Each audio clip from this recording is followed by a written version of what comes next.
It was December the 12th at 5:30.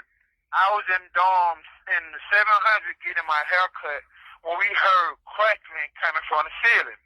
So when I come out the closet, the chemical closet where I get my hair cut, me and the dude that was cutting my hair was seeing fire shooting out the ceiling or whatever. Then when I seen that, we go into the hallway and look in dorm 600, and we seen the fire blazing out of the shower and up in the ceiling, fire out the shower and in the ceiling blazing. The whole dome was full of smoke or whatever. The sergeant was beating on the door, telling the lady in the tower to open the door, open the door, open the door. The lady in the tower ran and hit herself in the bathroom and left the dudes locked in the hole and locked in those rooms while the fire is burning in the ceiling. I run in the office, grab one of the fire extinguishers, and run back in the hallway. By this time, the sergeant then unlocked the door with his key, and I run in there with the fire extinguisher, and it's dome full of smoke. I can't barely see. I had to duck down under the smoke so I could see where to go. I get close up on the fire to where I can feel the heat coming from the fire to squeeze the fire extinguisher, and there's nothing there. I hurry up and run back out because I'm thinking that the roof is about to cave in because the roof is on fire also. I run back out, go get another fire extinguisher, and go back in there to find out that that doesn't work either. That one is empty also. Go in there again, get a third fire extinguisher, and go back in there, and that doesn't work either.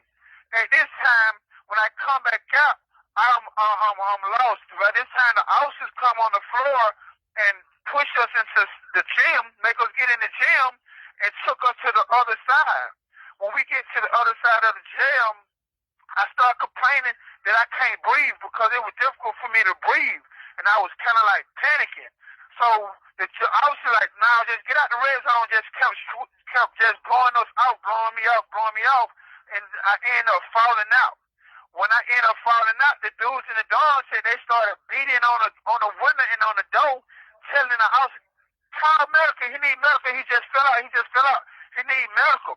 They come in the dorm and toted me to medical. Once I got to medical, I was seen by the doctor and medical, and they called the ambulance and rushed me to the hospital. Once I got back from the hospital, I'm still having difficult time of breathing or whatever. My lungs just feel like they burning, and I'm having shortage of breath still. Then come today, I go to a sick call because after 2 months after the fire happened, I'm still having these symptoms of me. My lungs are burning, and I still having shortage of breath or whatever. So when I go to sick call today, the doctor see me and he said that my lungs were damaged and it's gonna affect me for the rest of my life.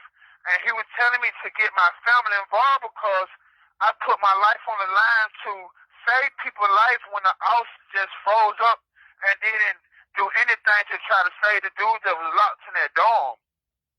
He told me to get my family involved to get the documents from the hospital because he said that they can easily erase that I was ever there. He said that I need to get the documents from the hospital to show that they documented me going to the hospital.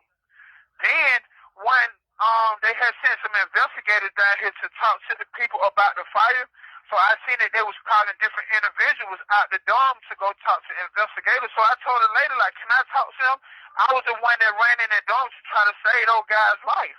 Can I talk to them? So she like, if the sergeant on the floor, so they asked the officer on the floor, they were like, yeah. So I go down there to talk to the investigators. I tell them my side of the story. I tell them everything that I just told you guys. And they looked at each other like, huh? They were like, what's your name? They were like, they looked at the one investigator asked the other investigator, like, why didn't the sheriff tell us? He looked at the one investigator, looked at the other, like, why didn't your name wasn't on there as one of the ones that went out to the hospital? He was like, why did the sheriff hide the fact that he went to the hospital?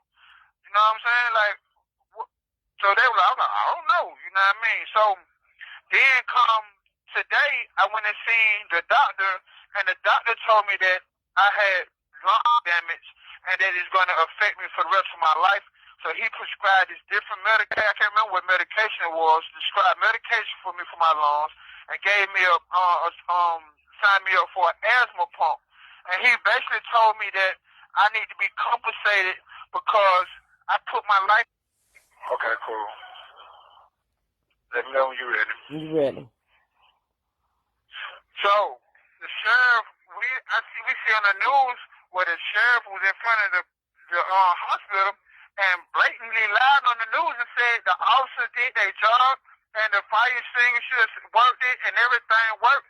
Didn't no fire extinguishers work, and the fire sprinklers didn't deploy. All work. Didn't no alarm or anything work.